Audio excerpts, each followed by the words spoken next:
In the last few weeks, baby formula has been in the headlines. Big recalls, all because of possible illnesses in babies. And the recalls are linked to a Michigan facility owned by Abbott Nutrition and includes some types of Similac, Alimentum, and Elecare formulas. So what are some things you need to look out for? Morning anchor and health reporter Kirsten O'Connor is standing by now to Ask a Doctor.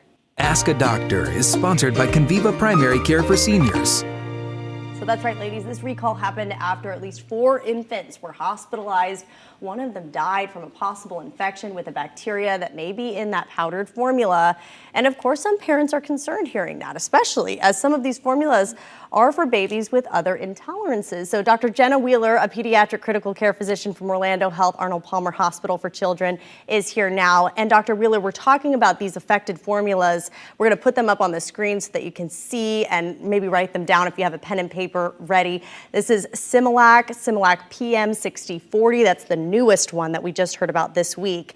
Alimentum and Elecare formulas with the following criteria right there, again, on your screen. The first 2 digits of the code are 22 through 37. The code on the container contains K8, SH, or Z2, and the expiration date is 4/1/2022 or April of 2022 or later. So again, Dr. Jenna Wheeler is here with us. We want to talk about this because this has made its way to Florida. It has. We've found that there's pediatricians' offices that have samples. It's made its way into the hospitals. Obviously, people are checking very closely and very carefully. It's been pulled from the shelves. It's not being given out to patients. But it certainly is a risk. And when we heard about it being up north in the beginning, you know, it was devastating up there, but we were all happy that we were down here in the south. But it really has made its way all over now. And this is something that I think parents with children who are on formula really may be stressing out about, because it's difficult to make a change if your child is on formula. That's their main source of nutrition, and then making that change can affect the rest of their body. Of course, it's terrifying, and especially in the little infants, that's all their nutrition. They don't have any supplemental food.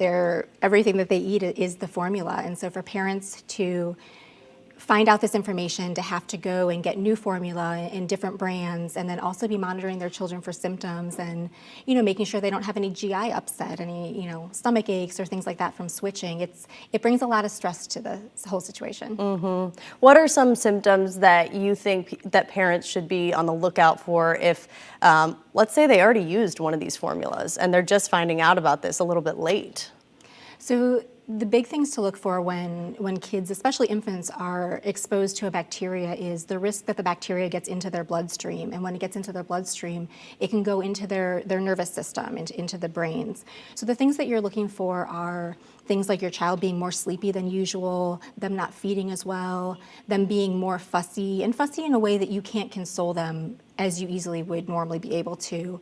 And then also in you know, as things get worse and in rare effects, things like seizures, abnormal movements, these are all things that they should be seeking medical attention for, and at the local hospitals, or for the more subtle symptoms, calling their pediatrician and having their infant checked.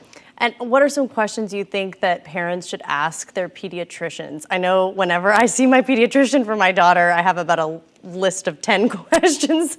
Poor guy, he has so many questions for me, but really it is important to, you know, get your questions answered if you are worried as a parent. Sure, I think the, you know, the biggest thing to look at is, was your child exposed? Was that one of the formulas that, you know, you had in your cupboard that you were using? And if it's not, then there hasn't been any evidence that the other formula isn't perfectly safe for your infant. If your child was exposed with this, you know, the first thing is to stop using that, to talk to your pediatrician, just to have your child checked, to be watching your child closely. If you have any caregivers that, you know, monitor your child through the day or the evening while you're at work or away, to let them know that they should just be monitoring as well. It's no reason for panic, but definitely something that we should be looking at more closely, just to make sure they're doing well. And I know some parents stock up on this type of formula, especially if their child has other intolerances and they need a very specific brand.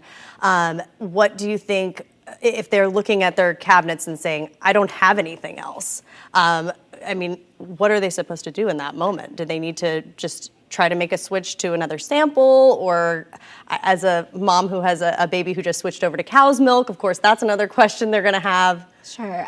Infants who are younger, they really under a year of age shouldn't be switched directly to cow's milk. Obviously, your child's a little bit older, but the thing to remember is it is important for those infants to have formula, to stop using what you have immediately, to be able to go and buy formula of a different brand. And if that's something that you're not able to do, if you don't have the means to do, to be calling your local WIC office, to call your pediatrician, places where you can get samples of other formulas.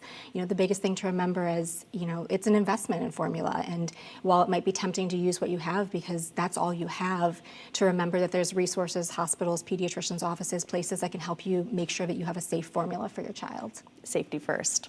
All right, Dr. Jenna Wheeler with us again for Ask a Doctor. Thank you so much Thanks for your having time. me.